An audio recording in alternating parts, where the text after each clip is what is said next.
Assalomu alaykum, hurmatli talabalar. Bugun bo'lmasam sizlar bilan men Alijon Muxtorov uy, odam, daraxt metodikasini o'tkazdiramiz. Bu psixologik metod bo'lib, insonni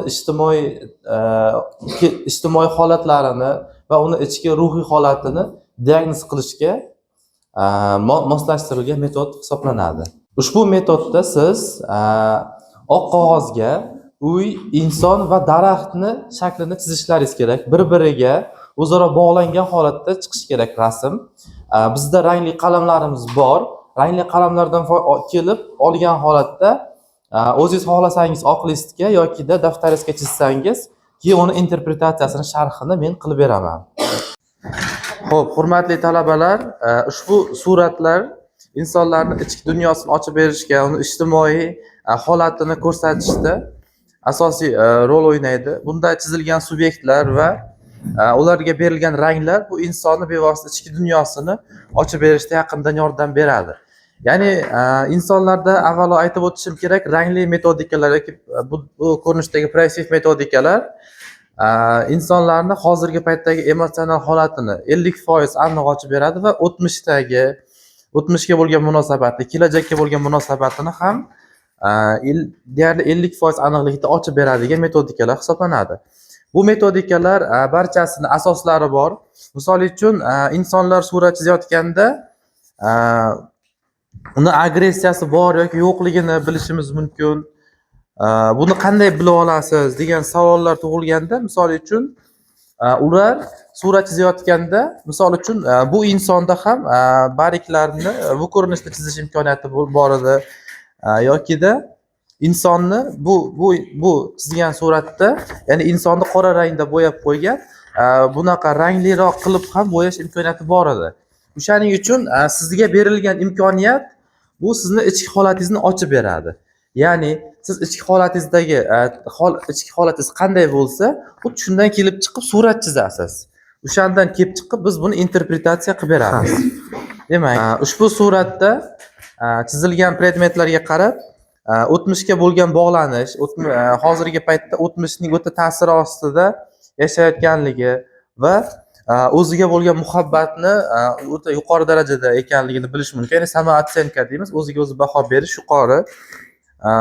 Agressiyasi unchalik yuqori emas, agressiyasi yaxshi.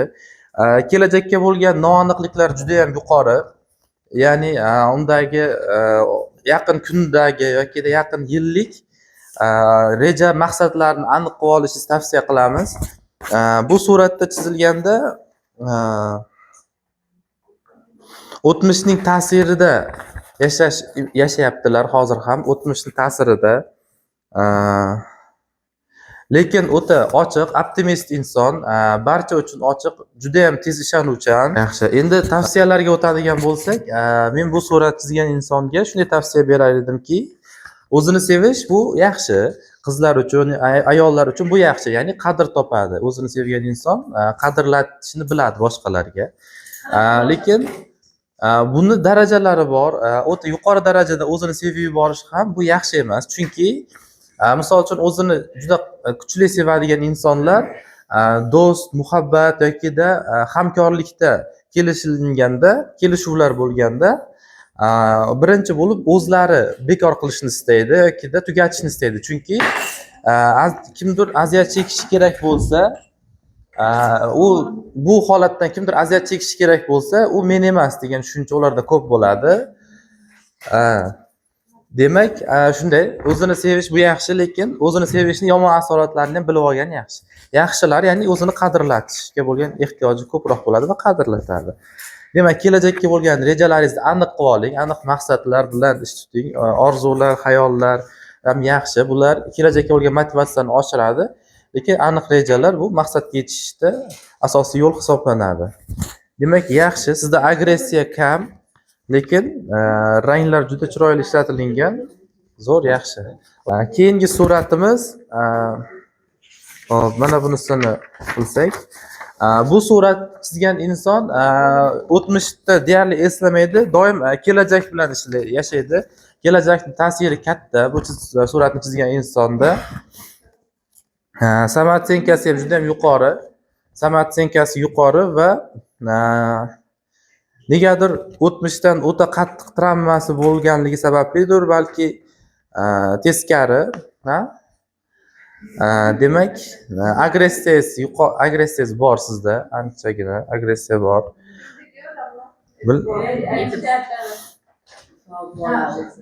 Sizda sizda ham keyin oilaviy emotsional holatingiz unchalik yaxshi emasga o'xshaydi, oilaviy muhit. Shunga e'tiborli bo'ling. Keyin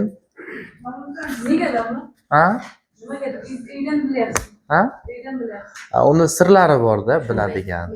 Bu kasb siri. Biz endi misol aniq narsa aytmaymiz, biz taxmin qilamiz. Chunki sizni chizgan suratlaringizga qarab biz taxminimizni aytamiz. Taxminlarimiz natijasida tavsiya ishlab chiqamiz. Bu taxminiy tashxis, bu psixodiagnostikada shunday narsa bor. Aytaman. Agressiya bu yomon emas, agressiya bu yaxshi. Ya'ni inson tashqi ta'sirlarga uni reaksiyasi. Bu himoya mexanizmi bo'lishi mumkin. Inson o'zini agressiya orqali o'zini himoya ham qiladi. Faqat agressiyani to'g'ri yo'naltira bilish bu yaxshi. Demak, sizda o'sha har qanday holatda emotsionallikka berilmang unchalik ham. Ko'proq o'ylashga, intellektual salohiyatga ko'proq e'tibor qarating. Doim o'ylab ish qilishga harakat qiling. Lekin yaxshi. Boshqa taraflama, sizda hech qanaqa muammo yo'q. Sog' bo'ling. Xo'p, keyingi suratimizda bunda o'ziga bo'lgan ishonch juda ham past. Ishonchni oshiring, o'ziga bo'lgan ishonchni.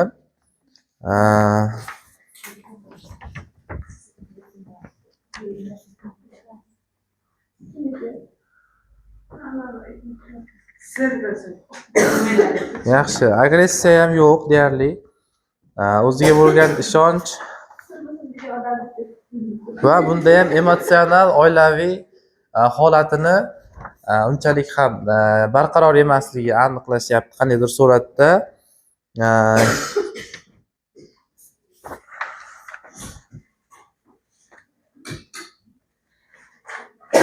Demak, yaxshi surat. Deyarli muammo yo'q. Shu aytganimdek, o'zini sevish o'rtacha, unchalik yuqori ham emas.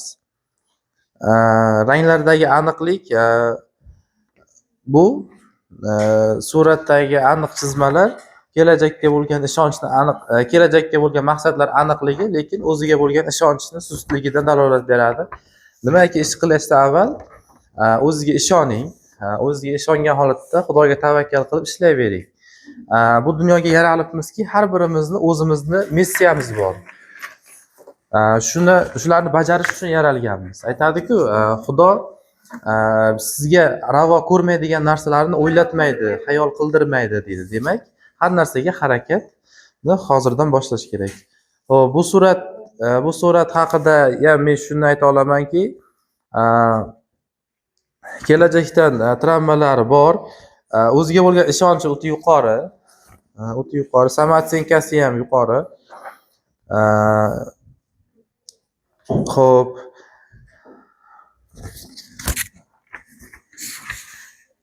Yaxshi. Zo'r, deyarli bunda hech qanaqa muammo yo'q.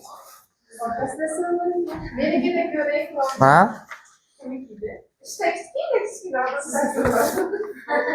Endi hozir ko'ramiz. Demak, bu suratni chizgan insonda agressiyasi ancha yuqori, agressivniy inson. Keyin bu kishida ham o'ziga bo'lgan ishonch juda ham pastga o'xshaydi, past. Negaki, sizga qo'lingizga qalam va qog'oz berilganda uy va daraxt inson metodini chizishingiz so'ralgan edi. Lekin bu yo'q, tog'ni chizish ham yaxshi. Lekin sizda juda ham katta list bo'lgan joyda kichkina qilib chizib qo'yishingiz bu asosiy obyektni kichkina qilib chizib qo'yishingiz bu o'ziga bo'lgan ishonchni unchalik yuqori emasligidan dalolat beradi. Agressiyalari yaxshi, ozgina kuchliroq agressivni. O'zida mehribon, anchayin mehribon va oqko'ngil inson. Odamlar bilan munosabati yaxshi, yomon emas. Faqat unchalik ham ko'p ochiq inson emas. Ha? Balki sizga shunaqa qarang. Men hali sizlarni birinchi marta ko'rib turishim, chizgan suratlaringiz shunday narsalarni ifoda etyapti. Bunda kimlardir ayni hozirgi emotsional holatidan kelib chiqib chizadi suratni.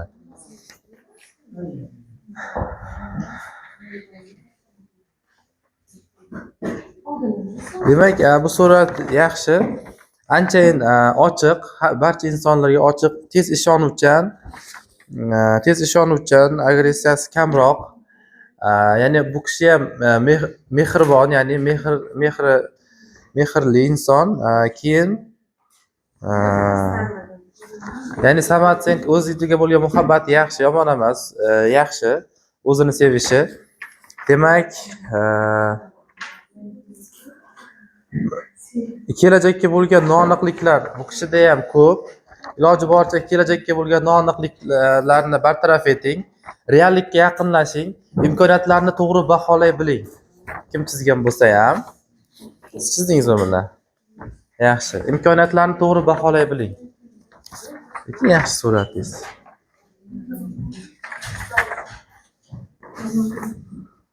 Xo'p.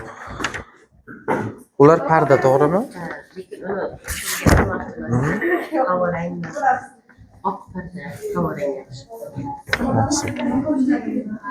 Bu bolachami? Ha. Yaxshi, chiroyli, zo'r rasm. Endi bu rasmda ham o'ziga bo'lgan ishonch o'ta yuqori va kelajakka bo'lgan yokida hozirgi paytdagi noaniqliklari ko'p. Imkoniyatlarni to'g'ri baholay olmaslik yuqori, lekin sizda emotsionalga nisbatan intellektual salohiyatingiz kuchliroq ekan, ya'ni aqliy salohiyatingiz. Aql orqali o'ylab ish qilishingiz yuqori ekan. Ko'p ayollarda odatda emotsional sohasi kuchli bo'ladi, emotsiyaga kirishgan holatda. Intellektual salohiyati yuqori insonlardan ko'proq rahbar lavozimlarida ko'proq insonlar yetishib chiqadi.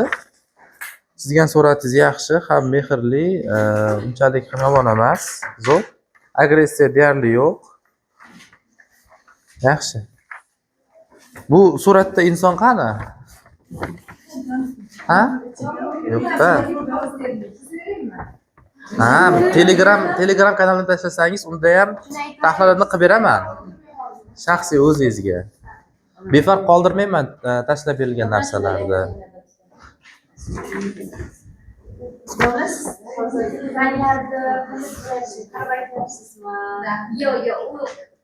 Telegramdan tashlab turing. Men surat chizayotganda shu narsaga e'tibor qarataman. Bizda aniq bir o'lchov bor. Bu ingliz psixologi Robert Berg tomonidan ishlab chiqilgan metodika bu.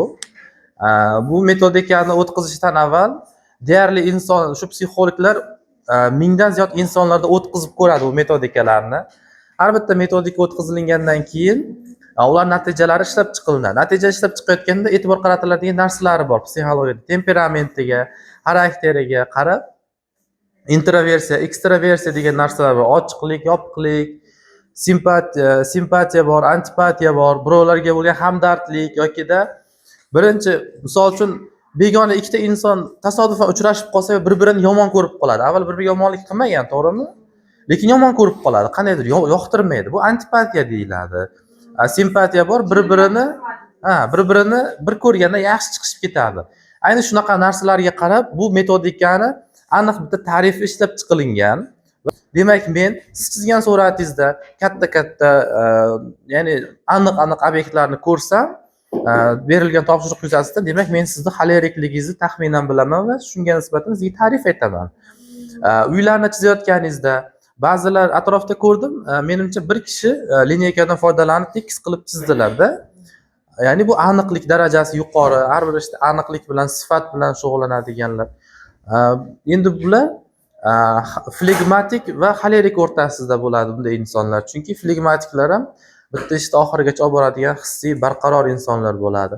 Xoleriklar esa hissiy beqaror bo'ladi. Kayfiyati tez o'zgaruvchan bo'ladi. Sal narsalarga kayfiyatlari o'zgarib ketadigan insonlar bo'ladi. Xuddi shunday qilib insonlarni shunday xarakter temperamentlarga bo'lib chiqib o'rganiladi. Ularning hammasini o'zini asosi bor. Mana bu rasmlarga qarab, ularni xarakter xususiyatlariga taxminiy tashxis qo'yayotganda ko'plar noto'g'ri tushunadi. Bular deydi, qandaydir noto'g'ri narsani aytyapti yoki folbinlikka o'xshab ketadi deydi. Lekin yo'q, buni har bittasini o'zini asosi bor. Asos tagida asosi bilan biologik asosi bilan gapiramiz. Bu narsalar hammasi psixologik ta'riflar. Insonda bu aniq bo'ladi degan narsa emas. Inson psixologiyasi juda ham o'zgaruvchan. Hozirgi emotsional holatingizni hozir tasvirladingiz. 15 minutdan keyin boshqacha emotsional holatda bo'lishingiz mumkin. Uni aytib bo'lmaydi. O'zgaruvchan bo'ladi inson emotsional holati. Lekin bugungi emotsional holatingiz bo'yicha shunday berilyapti. Demak, xo'p, rasmlarni interpretatsiya qila olmaganlarim, vaqt yetmaganlar Telegram kanalimga obuna bo'lib qo'yasiz. Psixolog Muxtorovning vositalaringiz chiqadi.